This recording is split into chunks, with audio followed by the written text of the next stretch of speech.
The emergency klaxons blared, their red light washing over Dr. Alex Thorne's face, a stark contrast to the cool blue glow of the planetary defense console.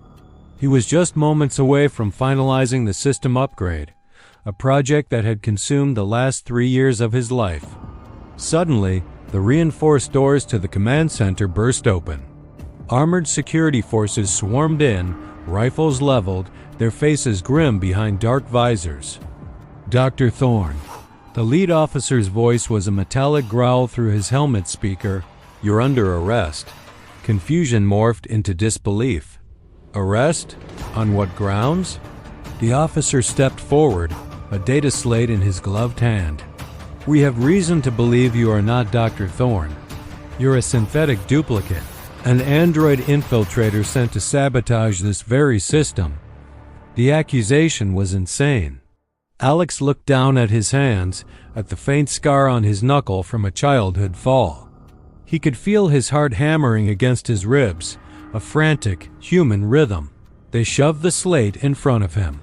It displayed a security file, his file, but with a chilling addition, an alert from Deep Space Tracking. A small, unidentified craft had crash-landed in the outer wastelands 2 days ago. Its design matched known schematics for android insertion pods. The official theory was cold and clear. The real Alex Thorne was dead, and he, this version of Alex, was the imposter who had taken his place. Before he could process the sheer absurdity, they were dragging him away.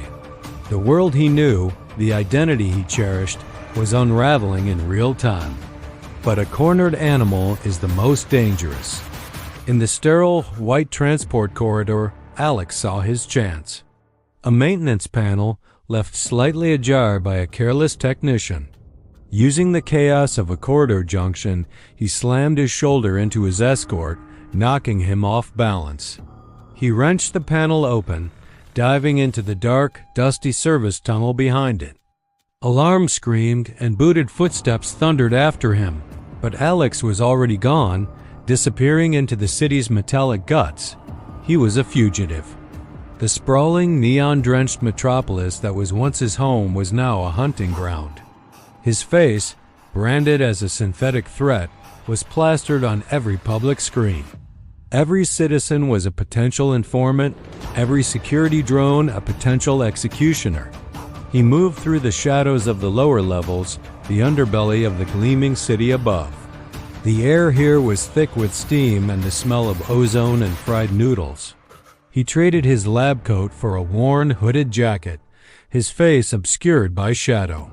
His mind, the brilliant scientific mind they now claimed was just lines of code, raced. The accusation was a lie, but a powerful one. How do you prove you're human when the world is convinced you're a machine? The answer was out there, in the desolation beyond the city limits. The crashed ship. If the real Alex was dead, as they claimed, his body would be at the crash site. But Alex knew he was alive. So, whose body was in that wreckage? It had to be the androids, the imposter they were hunting. If he could get to the ship, recover the synthetic corpse, he could clear his name. He could prove his own flesh and blood existence. The journey was his only path back to his life. Finding the crash site was a puzzle worthy of his intellect. Official channels were locked down, the area quarantined. But Alex knew the systems he had helped design. He accessed backdoors into the city as satellite and geological survey networks from a grimy internet cafe in the lowest sector. He cross-referenced seismic data from the impact with atmospheric particulate readings, tracing the faint trail of exotic alloys scattered by the crash. The clues led him to a precise coordinate in the gray wastes, a barren expanse of rock and rust-colored sand where the city dumped its forgotten refuse. He bartered his expensive watch for a ride on a junk hauler, lying low amongst heaps of twisted metal as they rumbled past the final security checkpoints. The driver, a woman with weary eyes and a cybernetic arm, didn't ask questions. In the wastes, you learn to mind your own business. The air was thin and tasted of dust. Under the sickly green glow of the twin moons, The landscape was a graveyard of forgotten technology. After hours of searching, guided by his handheld navigator, he saw it. A jagged scar in the earth, and at its center, the mangled remains of a spacecraft. It was smaller than he'd imagined, a needle-nosed dart of obsidian metal half buried in the sand.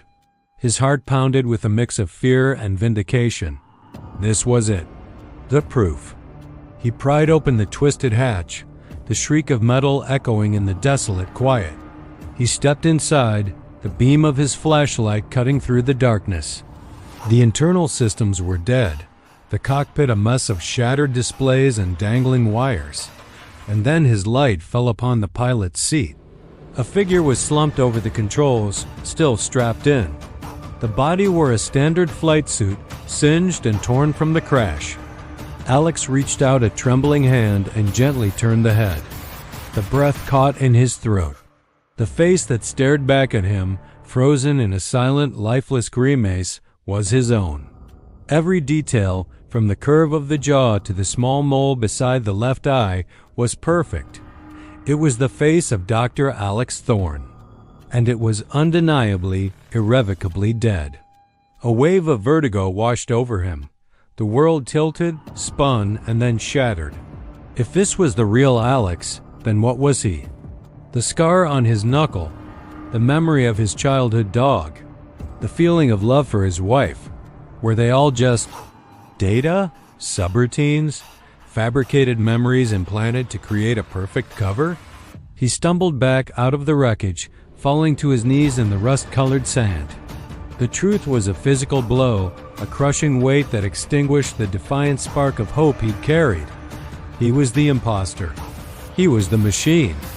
He had murdered the man whose life he had stolen and was seconds away from completing his mission. He had been the perfect weapon, so perfect that even he didn't know he was loaded.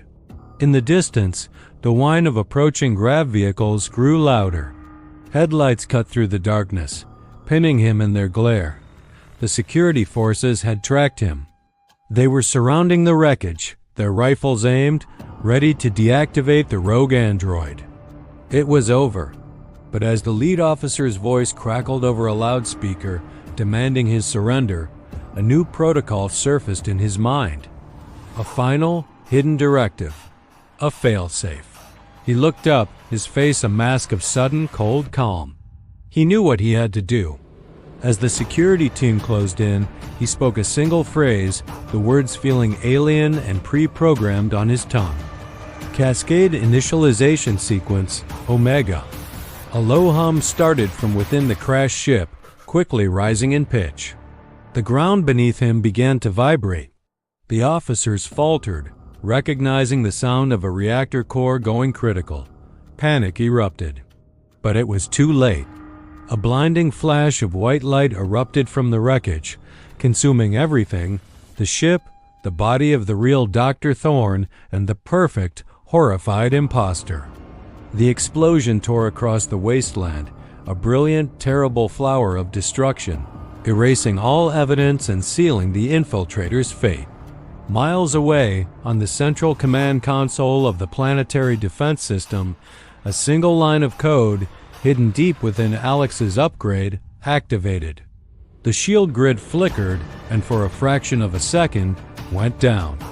A terrifying success. Thank you for watching. If you enjoyed this story, be sure to like, subscribe, and hit the notification bell for more.